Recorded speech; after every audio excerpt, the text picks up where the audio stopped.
Bueno, buenos días. Soy la doctora Alejandra Juliarena. Me presento, soy médica terapista, miembro del Comité de Bioética de la SATI desde el año 2012. Fui la directora en el año 2016 y 2017. Soy terapista, como les decía, me formé en el Hospital de Clínicas de Buenos Aires y después trabajé en la Austral. Hice ahí terapia intensiva. Y con respecto a la bioética, bueno, hice el doctorado en la Universidad Católica de Valencia y fui docente de bioética en el Hospital Austral, digo, en la Universidad Austral hasta el año pasado. Actualmente vivo en Santa Cruz de la Sierra, Bolivia. Bueno, este tema es un tema que yo he trabajado mucho y bueno, me han pedido que les dé esta clase. Y lo hago con todo gusto y espero que les sirvan los conceptos. Voy a intentar ser lo más clara posible y sintética posible, y ojalá que esto aporte para que puedan en el ejercicio diario utilizar estos conceptos para adecuar mejor el tratamiento. Para mí siempre ha sido una preocupación este tema, que pienso que como genera mucha dificultad y que hace que muchas veces por esa falta, por no tener herramientas para tener seguridad para poder adecuar el tratamiento, muchas veces pienso en las guardias, en la práctica diaria, caemos en el encarnizamiento terapéutico, y esto, como veremos a lo largo de la presentación, provoca muchos daños que a veces no somos tan conscientes, ¿no? E incluso eh, es, hace la práctica habitual del encarnizamiento terapéutico hace que muchos profesionales se pregunten si no será bueno aceptar la eutanasia, eh, y pienso yo, y estoy convencida de eso, que si aplicamos bien el límite o adecuamos bien los tratamientos, no tendremos nunca esa necesidad, no lo veremos nunca como una solución. La solución está por saber adecuar el tratamiento. Así que esto me parece que es como el marco. Espero que eso sirva para que podamos hacer estas cosas. Bueno, empiezo con un caso, porque pienso que nos entusiasman los casos. Caso Camila, supongo que habrán escuchado hablar cuando se hizo en el año 2012 toda la ley. Este fue uno de los casos que desencadenó, digamos, o que fue el detonante para que se apurara esa ley ¿no? Donde se hablaba de los derechos del paciente. Camila era una paciente de 2 años. Al momento que suceden estas cosas, está en estado vegetativo persistente, secundaria anoxia intraparto, y nunca la habían podido desconectar a la ventilación mecánica por debilidad muscular, básicamente. La madre, cuando ella tiene 1 año y pico, empieza a solicitar que la desconecten porque considera que esa medida es una medida que implica encarnizamiento terapéutico y que le están generando más sufrimiento a su hija. Bueno, los médicos aducen que sería realizar eutanasia, se niegan, bueno, y ella sigue peleando porque considera que esto no es lo mejor que le puede ofrecer a su hija. Entonces pensaba que esta situación la podemos encuadrar en dos situaciones, ¿no? Voy a decir, según los médicos tratantes, desconectar a Camila del respirador equivalía a incurrir en eutanasia. En cambio, para la madre, desconectarla del respirador era el tratamiento adecuado, ¿no? Es decir, bueno, uno pudiera aplicar un límite al tratamiento y no seguir, ¿no? Es el tratamiento adecuado. Y al revés, ¿no? Continuar sin desconectarla, para los médicos era el tratamiento adecuado, y para la madre, en cambio, era encarnizamiento terapéutico. Pienso que si todos nos preguntamos, ninguno quiere incurrir en eutanasia, ninguno quiere incurrir en encarnizamiento terapéutico. El problema es que a veces esto no podemos discernir ante una situación cuál es lo correcto, ¿no? Si desconectarla, la pregunta era si desconectarla era el tratamiento adecuado, ¿no? Y podemos pensar, si no desconectarla ya no era el tratamiento adecuado. Bueno, esto es lo que vamos a intentar responder, como les decía. Pensaba para hacer un análisis bioético de las distintas situaciones. No se preocupen, no va a ser una clase teórica, pero un poquitito pienso que nos puede ayudar a decir, tenemos que pensar en qué principio nos apoyamos a la hora de tomar las decisiones. Esta es una fotografía de Santa Cruz de la Sierra, ¿no? Que hay anillos rodeando la ciudad, y bueno, las muchas lluvias socavaron la parte de abajo del asfalto, ¿no? Y esto, ¿no? Un auto se cayó, ¿no? Y pensaba, cuando no sabemos en qué principio nos apoyamos, corremos el riesgo de despeñarnos y de tomar malas decisiones, ¿no? Pienso que es importante tener en claro o tener herramientas, ¿no? De saber quiénes somos, quiénes son los hombres, ¿no? Principio antropológico, pensar un poquito, y qué principios éticos y bioéticos podemos utilizar. Para el análisis bioético, en los años 70 surgió la bioética principialista en Estados Unidos, que aplicaba estos principios que conocen seguramente de memoria, ¿no? Y que se corrieron como un reguero de pólvora, ¿no? Y todo el mundo los empezó a utilizar. Esto hablaba al principio de autonomía, beneficencia, no maleficencia, justicia. Pienso que esto todos los conocemos, y sobre todo en el paciente consciente primaba el principio de autonomía. Los autores, ¿no? del proyecto, ¿no? En forma, no quisieron poner ningún fundamento antropológico o ético a la bioética principialista, sino solo manejarse como desde esos principios, pensando en que favorecía el diálogo intercultural, podemos decir. El problema fue que, si bien en Estados Unidos, cuando lo empezaron a utilizar o cuando surge, había bastante una homogeneidad cultural o ética, podemos decir, y todo el mundo hablaba de lo mismo cuando decía que algo estaba bien, y hablaba de lo mismo cuando pensaba que algo estaba mal. Cuando empezó, luego con el correr de los años, empezó a haber diferencias justamente en esos fundamentos antropológicos o éticos, y entonces se empezó a ver que esos principios desvinculados de sus fundamentos pasan a ser, como dice Trost, un poquito más adelante lo vamos a ver, cosas bastante vacías, y empezamos a tener problemas, ¿no? Los médicos, al querer, ¿no? Nos vimos enredados, ¿no?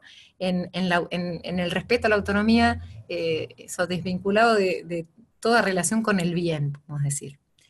Por otra parte, surgen otras bioéticas. Yo voy a mencionar solo apenitas dos, pero pienso que nos puede servir para después, nos quedamos con la idea. La ética de la virtud, que la puse abajo, que la propone en primer lugar Edmund Pellegrino, que también es un médico internista estadounidense con muchísimo renombre y peso en bioética, podemos decir, o en ética médica en Estados Unidos, y la bioética personalista, que surge de la mano de Monseñor Egerecha. La bioética personalista, empiezo por esto porque voy a explicar después la ética de la virtud, propone apoyarse en la consideración de la persona o de la dignidad de la persona humana por el hecho de ser racionales, ¿no? Y nosotros, las personas son dignas porque tienen inteligencia, y se muestra esa dignidad en que tienen libertad. La libertad, entendida desde la dignidad de la persona humana, podemos decir, y con este contexto, a diferencia de la autonomía, va de la mano, ¿no? Esta es inescindible de la responsabilidad. Yo soy libre, pero tengo que respetar mi propia dignidad y la dignidad del otro. La dignidad también del médico o la dignidad del paciente, ¿no? Vamos a ver después lo que dice Edmund Pellegrino.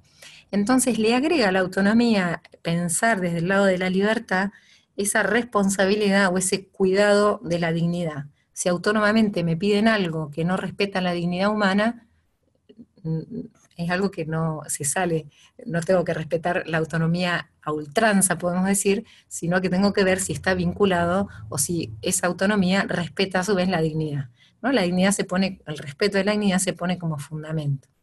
Después desarrolla la bioética personalista el principio terapéutico, que lo que dice el principio terapéutico es que yo puedo, ¿no? Teniendo en cuenta la dignidad de la persona humana y la dignidad del cuerpo humano, yo puedo lesionar o lastimar el cuerpo humano siempre que consiga con ese daño un beneficio para la vida en su conjunto. Puedo poner una vía central a un paciente cuando le quiero pasar mucho líquido o inotrópicos o lo que sea, y hago daño porque lastimo lo que sea, aunque sea mínimo, con ecografía o lo que sea, o puedo poner en respirador a un paciente porque el beneficio para su vida es considerable. Ahora, un paciente, no sé, agónico, a lo mejor poner una vía central, aunque sea un daño mínimo, ya perdería el sentido por ahí, porque no voy a conseguir un beneficio. Entonces el principio terapéutico dice, yo puedo hacer ¿no? Puedo hacer sabiendo que cada vez que hago le doy un quimioterapia a un paciente y siempre voy a dañar o voy a generar efectos colaterales, efectos adversos, siempre que el beneficio supere el daño. Pienso que esto es central a la hora de evaluar tratamiento adecuado versus encarnizamiento terapéutico. Muchas veces justamente el encarnizamiento terapéutico ofrece cosas que hacen más daño y que ya no aportan beneficios. Entonces, como les decía, en unos años nos ha pasado que aceptamos la comunidad médica, los principios de la bioética principialista, y empezamos luego a ver que teníamos un montón de problemas, ¿no? Y Trout, ¿no? Y un montón de autores con él, Trout lo menciono porque es un terapista, dice que los principios en realidad son útiles como instrumentos para explicar una elección hecha. Con mis principios y según mi ética yo elijo algo y después lo pongo, lo revisto del principio. Entonces el principio no te cases con la autonomía, sino pensá, ¿no? Al revés, ¿no? Si es justo, si está bien hecho, ¿no? Si es respetuoso con la dignidad humana, eso que vamos a hacer.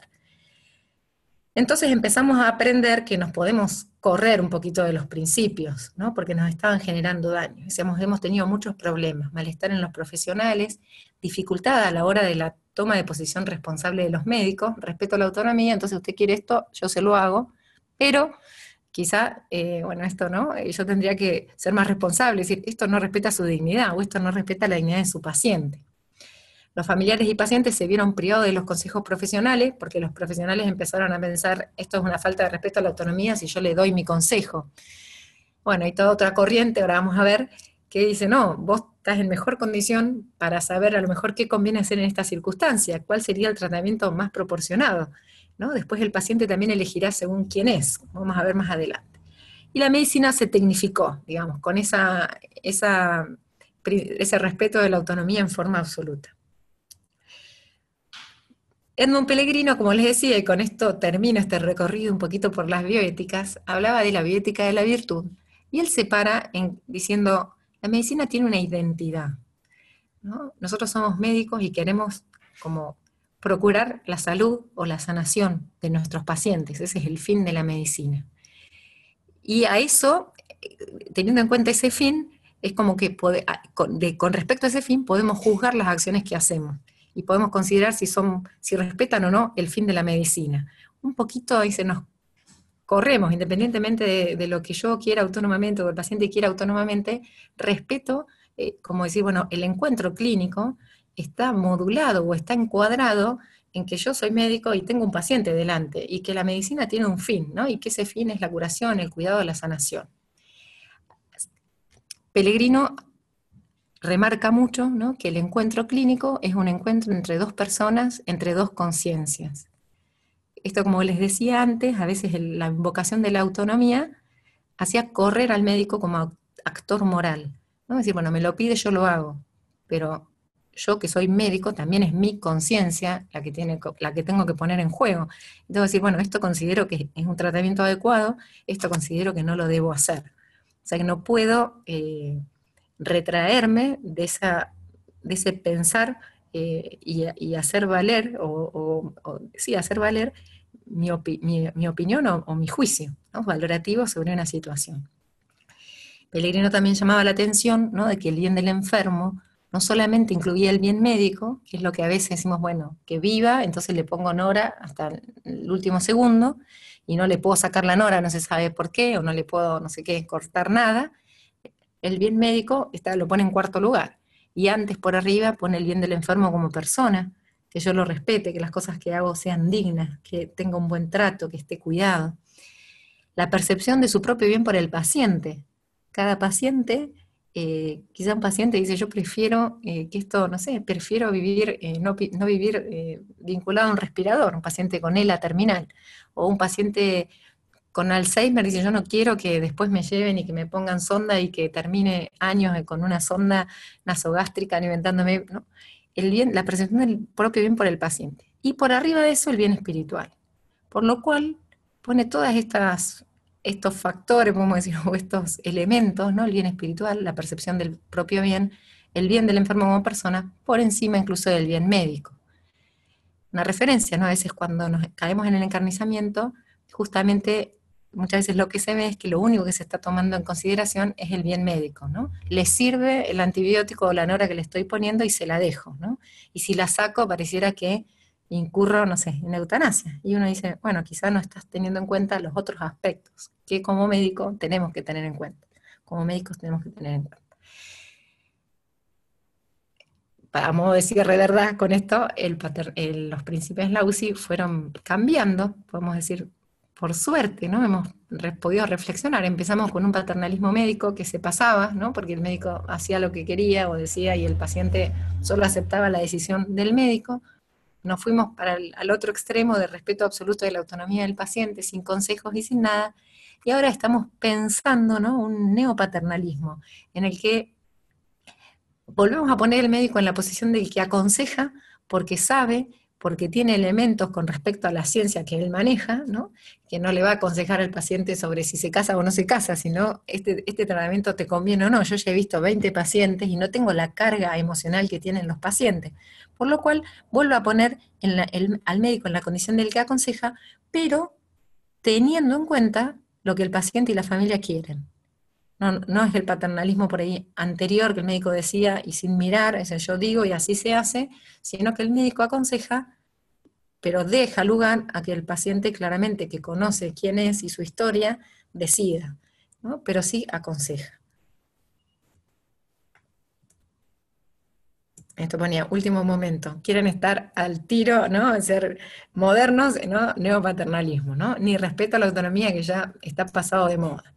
Bueno, entonces caemos al centro de la clase, que es el tratamiento adecuado, ¿no? Pero pienso que sin estas reflexiones previas no se entiende o que eso no es útil.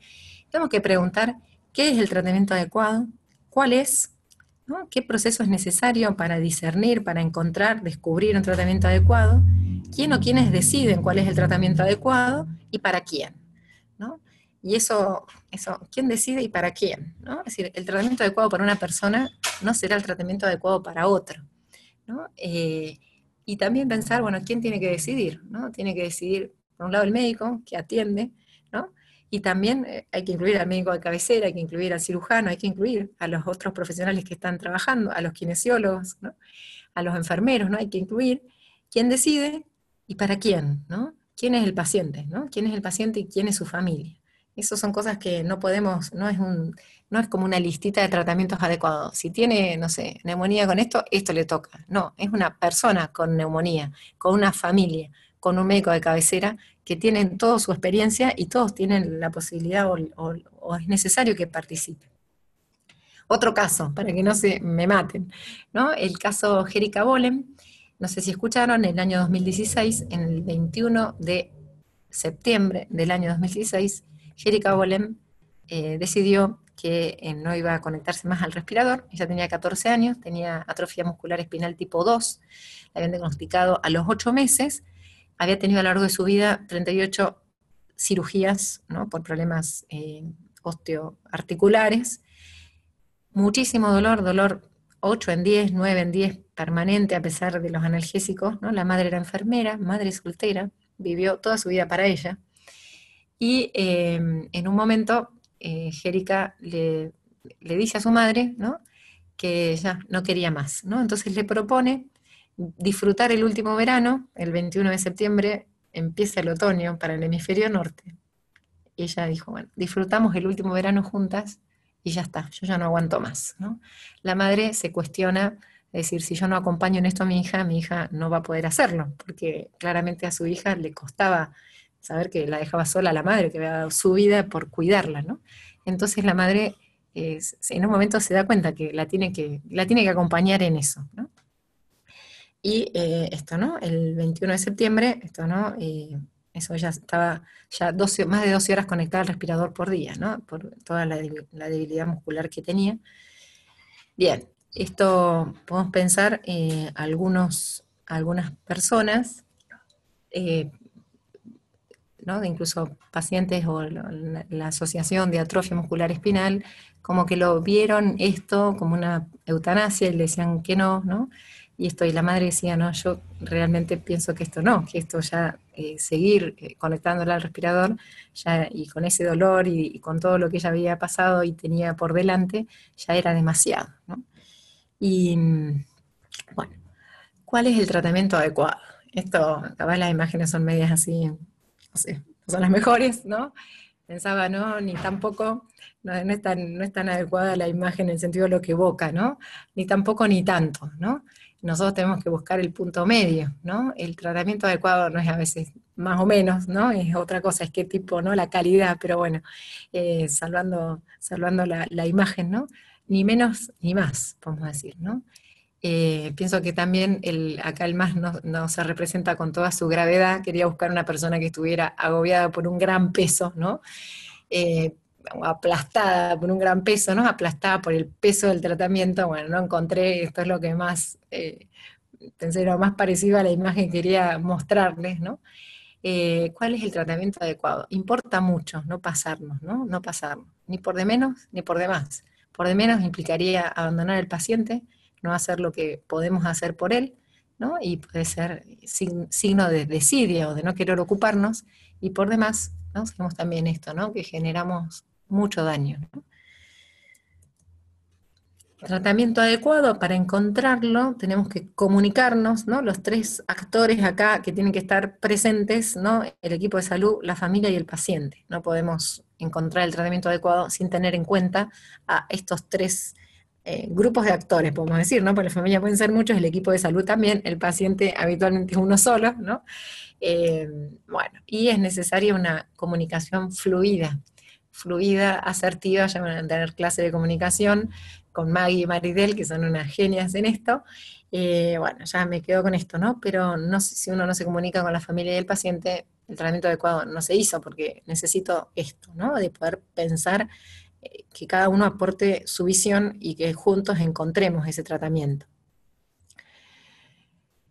Acá esta slide ya no me gusta porque ya es, no sé, viejo, pero bueno, no hice otro, ¿no?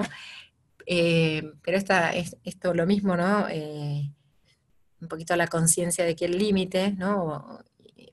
Complementado, ¿no? O que tiene mucha relación con los cuidados paliativos, están en el medio, ¿no? Es como la parte, ¿no? La virtud, dicen, ¿no? Los dos extremos son malos, ¿no? El encarnizamiento es malo, la eutanasia, el abandono son malos, y estarían en los extremos de no hacer o hacer algo que no está bien, ¿no? O de hacer mucho, ¿no? Y el LET, o el límite de esfuerzo terapéutico, los cuidados paliativos, o la adecuación del tratamiento, es lo que está en el medio.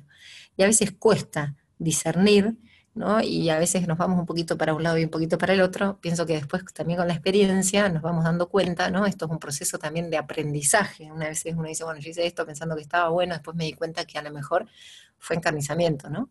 O a lo mejor esto podría haber hecho otra cosa, ¿no? No siempre el abandono del paciente, decía, había otro tratamiento y yo no lo conocía, ¿no? Ustedes se están formando, ¿no? Y tranquilos, es un camino. A veces tendrán que, les aconsejo que pregunten, ¿no? A los mayores, que les puedan transmitir la experiencia. A veces nos parece, cuando somos recién nuevitos terapistas, que la sabemos todas, después nos vamos dando cuenta que no, ¿no? Y a veces quizá esto, ¿no? Esas oscilaciones o esos errores en el manejo del paciente, que no es seguir el algoritmo, ¿no? Que un paciente complejo es mucho más, ¿no? Es encontrar ese tratamiento adecuado requiere de experiencia, ¿no? Y a veces cuando somos nuevos no la tenemos.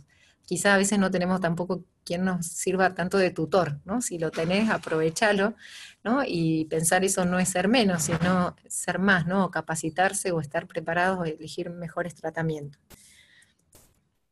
Algunos conceptos básicos, voy a pasar rapidísimo, ¿no? Esto para hablar el mismo idioma, ahí podemos usar otros términos, pero voy a usar estos, ¿no? Medida terapéutica sería una medida adoptada con respecto a un enfermo para lograr su curación. Ejemplo, intervención quirúrgica, antibióticos, quimioterapia. Soporte vital es la intervención médica que apunta más que a la recuperación de la salud, a mantener las funciones vitales. Por ejemplo, esto ARM es un soporte vital, ¿no? O la diálisis, ¿no? La nutrición, la hidratación. Es como que no es una curativa en sí misma, sino que soporta, ¿no? Podemos decir, la nutrición y la hidratación te salen también de soporte vital porque son cuidados, ¿no? Comparten, ¿no? Pero la RM, por ejemplo, la diálisis, todo eso son claramente soporte vital, ¿no? Los inotrópicos, ¿no? No sé por qué no está puesto acá, ¿no? Los inotrópicos es soporte vital. Eso, ¿no? Uno puede decir, el soporte vital no hay que mantenerlo hasta la muerte, ¿no? Una vez que uno ve que ya no es eficaz, hay que continuarlo, ¿no? Porque ¿para qué solo prolongaríamos la agonía si los mantuviéramos, ¿no? Pienso que esto, tenemos que tener claro ese concepto. Bueno, los cuidados, ¿no? Implica, ¿no? Higiene, nutrición, trato amable, respetuoso de la dignidad, ¿no? Mantenimiento de los vínculos personales, ¿no? Implica tener conciencia de que el otro es una persona, ¿no? Están motivados por la conciencia de la dignidad de la persona. Y los cuidados no se suspenden, ¿no? El LED no hace suspender los cuidados. A veces también nos pasa y es lamentable, no, es lamentable y uno entiende, uno está con mucho trabajo y por ahí dice, bueno, pongo el esfuerzo en la persona que yo puedo recuperar y no está mal ese razonamiento, pero no tenemos que olvidar, ¿no? Que un paciente por ahí lo hemos limitado, ¿no? Todavía necesita de nuestros cuidados y no necesita, esto lo único que le podemos ofrecer son cuidados, ¿no? Y quizás estar atentos, ¿no? Si nosotros en una guardia no estamos atentos, quizás estar atrás de la enfermera que está ahí para que sí que ella lo cuide, ¿no? Como que no se nos quede un paciente, ¿no? A lo mejor sucio, mal cuidado, ¿no? Que la familia a nadie le da eh, informes en el último día, ¿no? Si el enfermo está consciente, percibe, ¿no? Que nadie lo mira. Para valorar el beneficio de una medida hay que tener en cuenta tres cosas, y ahora les voy a mostrar un cuadrito.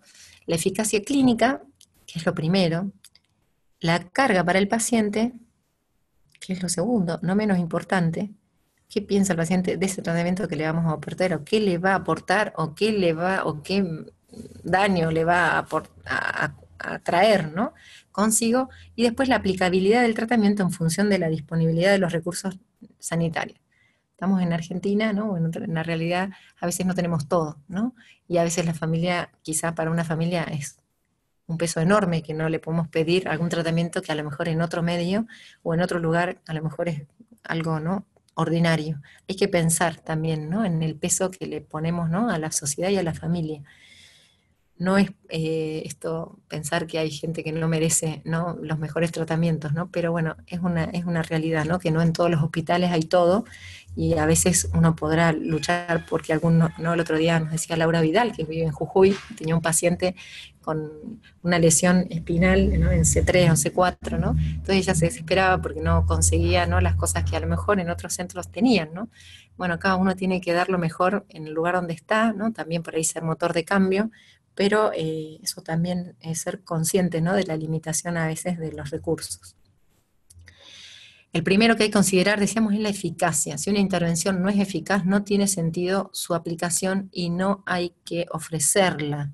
Si un paciente ya no tiene posibilidad de recuperación, no hay que ofrecerle diálisis, ¿no? No hay que, no sé, esto no quiero poner el ejemplo así, ¿no? Pero hay que ver si ya no sirve, no hay que ofrecerlo para que para que el familiar lo valore, a ver si lo pongo o no. Si yo ya veo que es desproporcionado porque no le va a traer beneficio y solo va a ser prolongar la agonía o solo va a ser, ¿no? Generar más daño, no hay que ofrecerlo. Y eso no es ocultar información, o no es no marear a la gente con opciones que no son reales, ¿no? Hay veces pacientes, ¿no? Que están terminales, a veces cada vez más metemos pacientes a la terapia, pacientes oncológicos, y a veces están en una situación terminal. Y a lo mejor en ese contexto, depende, ¿no? Si están muy terminales, ya no hay que ofrecer ARM, ¿no? No hay que ofrecerlo, ¿no? Y a veces lo ofrecemos, lo que hay que ofrecer es sedación en el contexto de disnea, ¿no? Entonces, ¿no? Se podría ventilar, bueno, pero si no era adecuado porque ya era un paciente sumamente terminal, no lo ofrezcas, ¿no? Lo mismo la diálisis, lo mismo, ¿no? Los inotrópicos, es decir, ¿para qué se prolonga la agonía? No hay que ofrecerlo, y no está mal no ofrecerlo, si nosotros juzgamos que es desproporcionado. Entonces acá tenemos este cuadrito, ¿no? Que hicimos con Margarita, está publicado en el libro de la Sati. Valorar estas tres cosas, ¿no? La eficacia, ¿no? Valorando el estado clínico previo, la irreversibilidad, el éxito de las medidas, las respuestas, ¿no? La eficacia hoy, capaz que ayer nos pareció eficaz y hoy podemos volver a enjuiciar que ahora ya no es más eficaz. El costo para el paciente, ¿no? Que sería el componente subjetivo, el sufrimiento, la cantidad de procedimientos invasivos a los que lo voy a someter, el aislamiento afectivo. No es lo mismo un paciente que muere sin ventilador que un paciente que tiene, ¿no? estuvo por todos lados, ¿no? Que los familiares casi no se acercan porque no se animan, ¿no? Y la que decíamos antes, la disponibilidad. Con esas tres cosas tenemos que valorar si es proporcionada o conveniente. Si es proporcionado o conveniente, decimos, si es proporcionado o conveniente, nos vamos para el lado derecho, ¿no? El sí, nos fijamos ahí si está instaurada. Si está instaurada, si no está instaurada, la ponemos porque pensábamos que era conveniente, y si está instaurada, la continuamos. Ahora, si el juicio hoy de una medida es que ya no es proporcionado o conveniente, paciente con, no sé, una infección, una neumonía, no sé, un distrés respiratorio, pero que una falla sucesiva de órganos, y a lo mejor uno ya dice, bueno, ya está, no, no es ya proporcionado seguir, ¿no? Dializando, seguir con inotrópicos, lo que sea, ¿no? Llega un punto y uno dice, no, no es ya más proporcionada, aunque ayer sí era proporcionada, pero ante la falta de respuesta, que es uno de los parámetros, uno puede decir, hoy ya no es proporcionada, también me fijo si está instaurada. Si está instaurada y no es conveniente hoy, la retiro. No estoy obligada a continuar un tratamiento porque en algún momento lo puse. Ya sea, aunque el juicio en el momento de haberlo puesto estuviera bien, peor si el juicio no, a veces pasa paciente que está, ¿no?, terminal, que va a una guardia, lo intuban y nadie le puede sacar después el respirador. Parece que carece de toda lógica ese razonamiento. Pero aunque hubiera estado bien puesto, a lo mejor en algún momento ya se ve que no es necesario, ¿no? Y se puede retirar. Y si no es proporcionada y no está instaurada, me abstengo. Y no es necesario que incluso la proponga como una posibilidad para que el paciente decide si yo ya veo que no es conveniente. O la propuse, pero el familiar dice, el familiar del paciente les parece que es demasiado sufrimiento, y está bien, me abstengo con paz, podemos decir. Tanto el retiro como la abstención de una terapia, cuando no son proporcionadas, no implican eutanasia, implican límite de esfuerzo terapéutico. Hay que diferenciar muy bien esos dos conceptos, porque son muy distintos. Y si no tenemos conciencia de este límite, lo que vamos a hacer es que siempre vamos a terminar instaurando o continuando, por lo cual nos vamos a encarnizar. Y esto es lo que pasa muchas veces en las terapias hoy.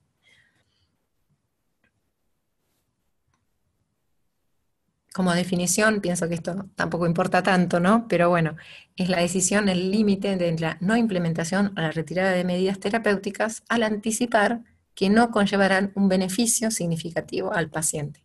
No es que se deja de tratar a un paciente porque pienso que su vida no tiene sentido, no tengo ganas de ocuparme, sino que no le pongo algo porque pienso que esa medida a ese paciente concreto no le va a traer ningún beneficio y solo daño, porque todas las medidas aportan beneficios, pero aportando daño también, ¿no? Entonces, si ya no hay beneficio, solo hago daño.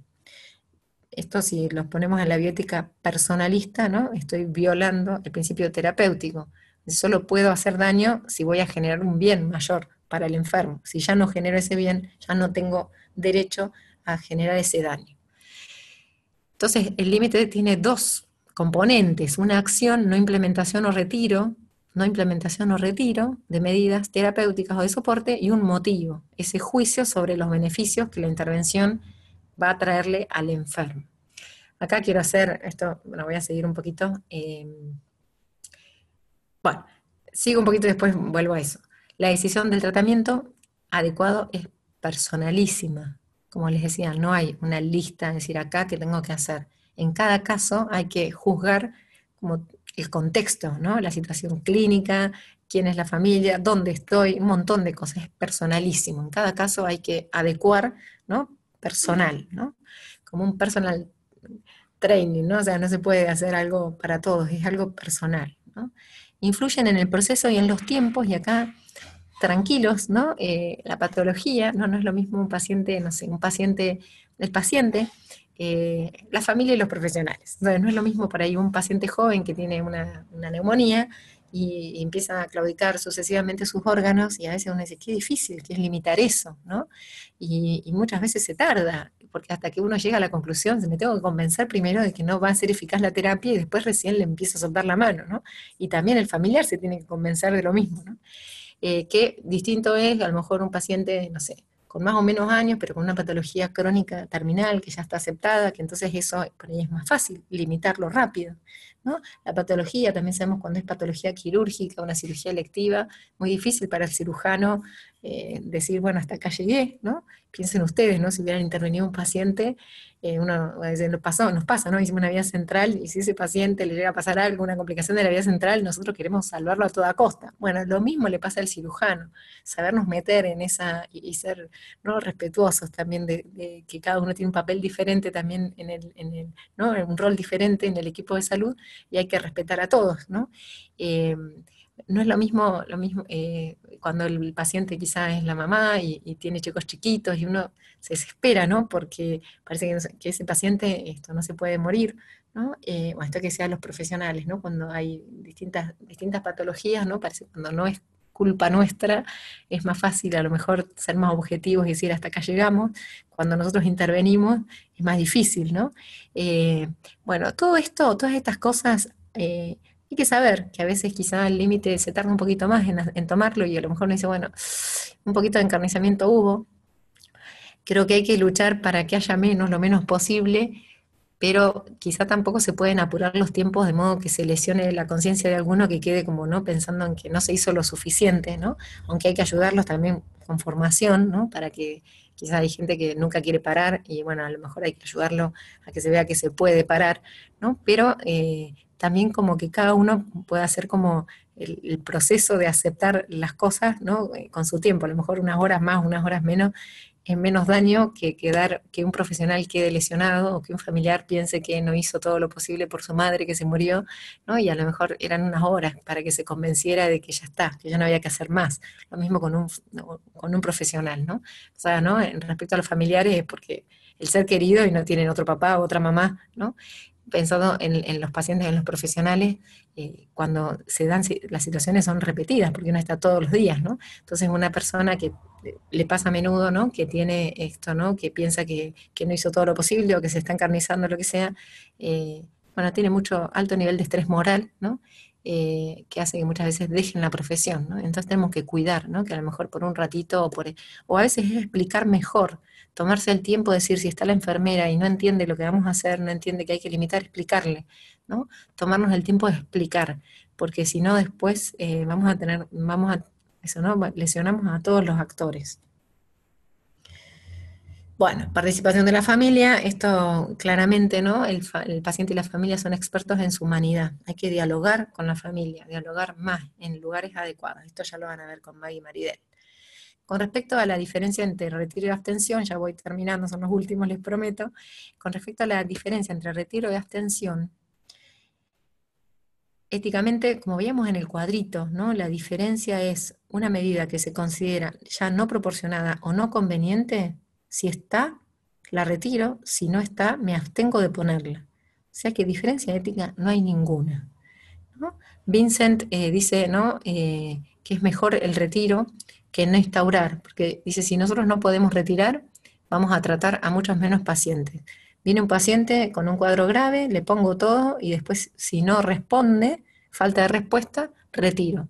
Si yo sé que no puedo retirar, a lo mejor digo, bueno, no, este señor tiene muchos años o está muy grave, ya no le pongo, ¿no? Entonces él dice, vamos a tratar a menos gente si no tenemos la posibilidad de retirar, que si podemos retirar. Pongo y si no resulta, si no tiene eficacia, retiro. Si el paciente empeora a pesar de las medidas, retiro.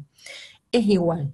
Con respecto al retiro de la ventilación mecánica, quiero decir algo, porque me parece que esto yo lo viví en primera persona, como pienso en muchos, ¿no? A lo mejor la cuestión de desconectar del ventilador versus desintubar al paciente, ¿no? Eh, yo pienso que quizá a mí me sirve pensar, ¿no? Puede ser un buen criterio si el paciente está lúcido o si tendría la posibilidad de despertarlo, vale la pena extubarlo. A lo mejor si no lo voy a despertar, a lo mejor solo lo puedo conectar y desconectar y que respire espontáneamente y no lo extubo, porque a lo mejor puede tener, no sé, estridor, puedo tener alguna circunstancia que hagan que tengo que, no sé, que me puede generar algún problema y no tengo mayor beneficio, porque si está inconsciente, el tubo no es una molestia para el paciente, ¿no? Entonces, excepto que un familiar esté desesperado porque le saquemos el tubo y a lo mejor hacemos el esfuerzo, quizá no es necesario y nos podemos evitar alguna situación que pueda ser, ¿no? Y que pueda parecer que sacamos el tubo y lo matamos. no es eso. Uno puede decir, si ya no estaba indicado, uno pudiera sacar el tubo, el extubar a un paciente en paz, pero a veces esto, ¿no? Hay dificultades porque hay secreciones o, ¿no? O el paciente se obstruye, lo que sea. Esto a mí me sirve pensar, ¿no? Si lo voy a despertar, hago todo el esfuerzo por sacarle el tubo, pero a lo mejor si no, quizá, no sé, puede ser más daño o más problemas que soluciones. Acá esto solo se lo pongo a modo de ejemplo, esta Deborah Cook en Dying with Dignity in the Intensive Care Unit dice esto, ¿no? Hace este cuadrito que lo pueden leer, yo se los estoy pasando como bibliografía, paso 3 o 4 artículos para que lean. Eh, Va diciendo, ¿no?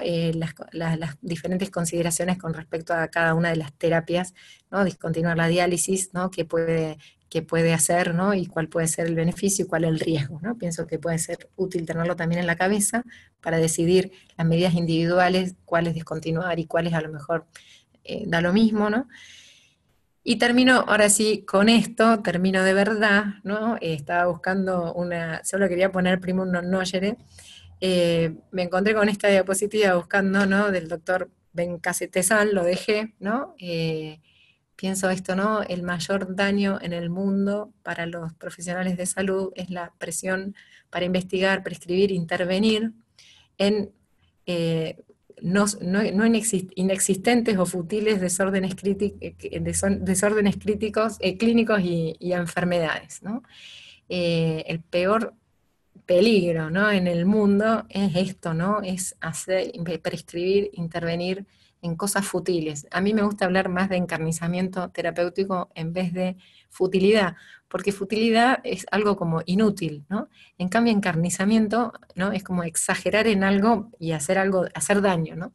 Cuando uno habla de encarnizamiento terapéutico, pienso que tiene más conciencia del daño, porque no es un tratamiento fútil.